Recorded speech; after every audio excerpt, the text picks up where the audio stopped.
Fear of self-expression. Over the years, I have created different chats in different languages. And a phenomenon I've noticed is that the majority of people on these chats don't express themselves, right?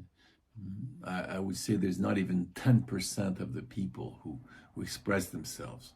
So now maybe some people don't really look at the chat, fine. So let's see, even if we eliminate those people, still there are people that read, and I discover through some other mean that they actually follow, read, but they don't express themselves. They don't write. So I try to figure out why. I talk to some of these silent people to find out what's going on, why they don't express themselves. And now I would like to make a little list of those reasons that I discovered to make people conscious, or maybe to overcome those different problems, and hoping they will contribute a little bit more to our discussions. Right? So here I start the list. First one is, my mind is empty. I have nothing to say. Well, here I have to say that's impossible. Right? You cannot have an empty mind. To have an empty mind is a big task, is a very difficult exercise. In the East, some people try to make this as an exercise. It's very difficult because there's always things crossing your mind, even if you don't want it, right?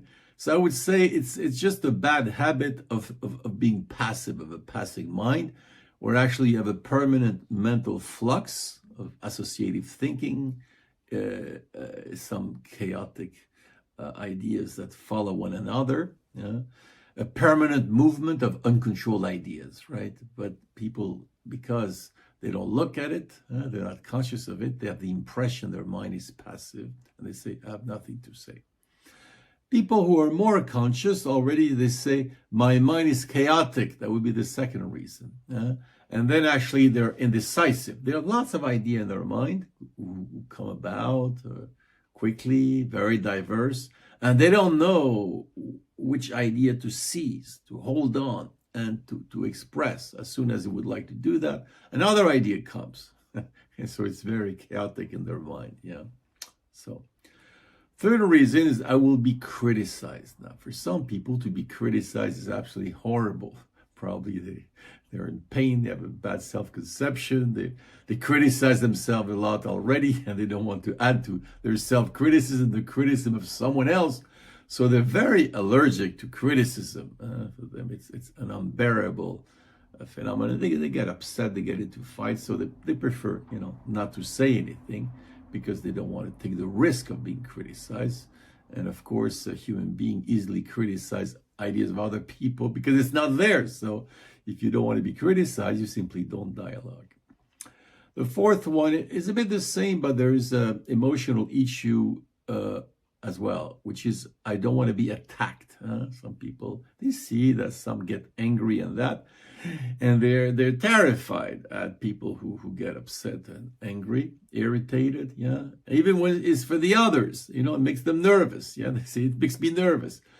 And so they fear very much to be attacked, to suffer the anger or the irritation of other people. So they don't want to take the risk. They're very fearful of any kind of a conflict, even though in writing, even if you have conflict, big deal. Not much can happen, but they're sensitive, Fifth reason is, what I'm writing is not good enough, And these people, they always see a couple of people who seem smarter or better expressing ideas. You always have, a couple of people who are smarter, and they compare themselves and they say, no, what I have to say is not good enough, right? So they're obsessed with the idea of there's a sort of a competition, and the good ones, the bad ones, and they are not in the good ones. So therefore, they don't want to show their non-goodness, their badness, so they prefer to not write since it's not good enough. Then there are people who fear to be insignificant. They say, nobody is going to pay attention to me. Nobody is going to answer me or react to me, right? So they fear to expose the fact they're meaningless, they're insignificant. So they prefer not to say rather than to write. And nobody says anything and they say, oh my God, I'm really insignificant. Again, it just reinforces the suspicion they have of their own insignificance, and they don't want their insignificance to be confirmed. So nobody would react when you write. Often, okay, nobody reacts. So what? That's not the purpose in itself. Then there are people that say, I will make mistakes. Though these are the people fascinated or obsessed with perfection, with what is right, what is wrong. I say they suffer from a school trauma, because in school, the teacher said, this is right, this is wrong, and if it's wrong, he gets bad grades, or he gets scolded, whatever. So these are fearful. They don't understand the idea that dialogue is a perspectivism. It's a multiplicity of angles of thinking, and then you have to accept that there is this multiplicity and act and play with this multiplicity. But for some reason, they have the idea of something is right, something is wrong, and they do it to others too. This is right, this is wrong. So this doesn't allow them, because they fear that they might say something wrong. Then there's the idea of stupidity. Either I feel stupid or I look stupid, but basically it's the same, because if you worry about looking stupid, it means you suspect that you are stupid, so you don't want other people to see it. But it's the same thing, right? It's a fear of stupidity, and it means they have a suspicion of being stupid, that they're not smart enough. It's very common. Even if people were smart, they think they're not smart enough. Okay, it's a phantom stupidity. But anyway, so a lot of people have a problem with stupidity. Then there's the prudent and cautious people who use the motto, live happily, live hidden. Don't expose yourself to the eyes of other people, right?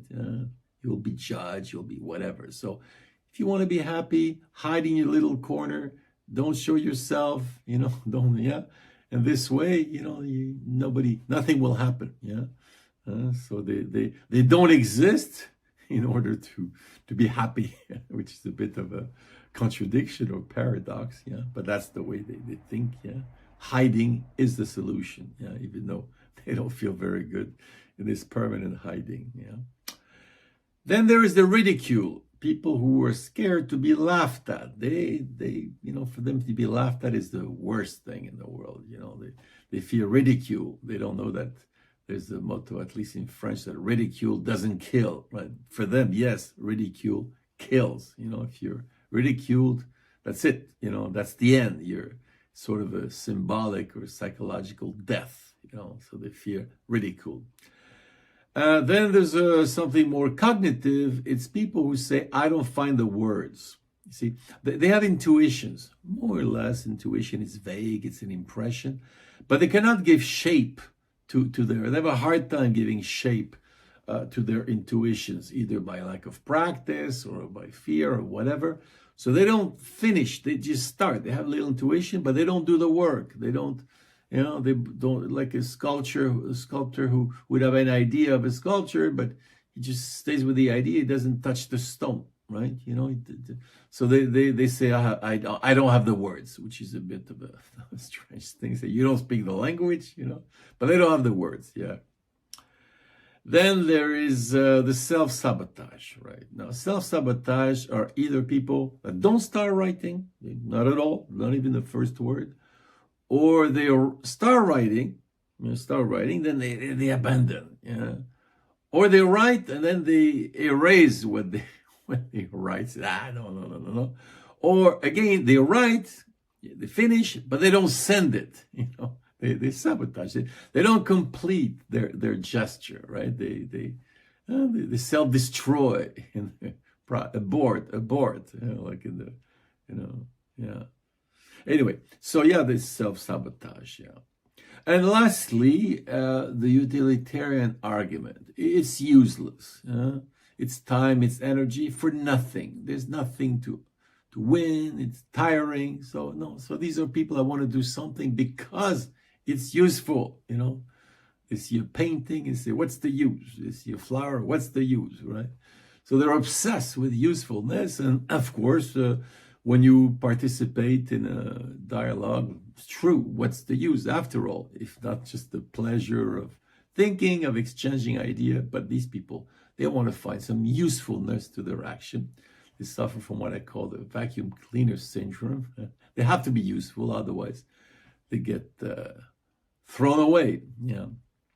So this was my little list. But here I have to specify something. I have to plead guilty in this business, because it's true that in our chats we have criterias. We give criterias for expressing oneself. For example, if someone just throws a little half-baked idea, we say, well, you should explain it. Don't take it for obvious. You should give arguments. You should, complete the work. After all, we're training into a thinking activity. So the fact we have some criteria, well, it's true, it inhibits and scares some people. Yeah, I see this because I go on certain sites or groups where there's no criteria. There's a lot of reaction, a lot of emojis or just little hearts, and say, oh, it's great, and then of course, lots of people express themselves. I don't know what's the point here. Personally, I find it a bit boring and tiresome to see all these emojis, and it's great, yeah. But okay, it's true. If you just let people say whatever, then yes, they will express themselves more. Yeah, yes.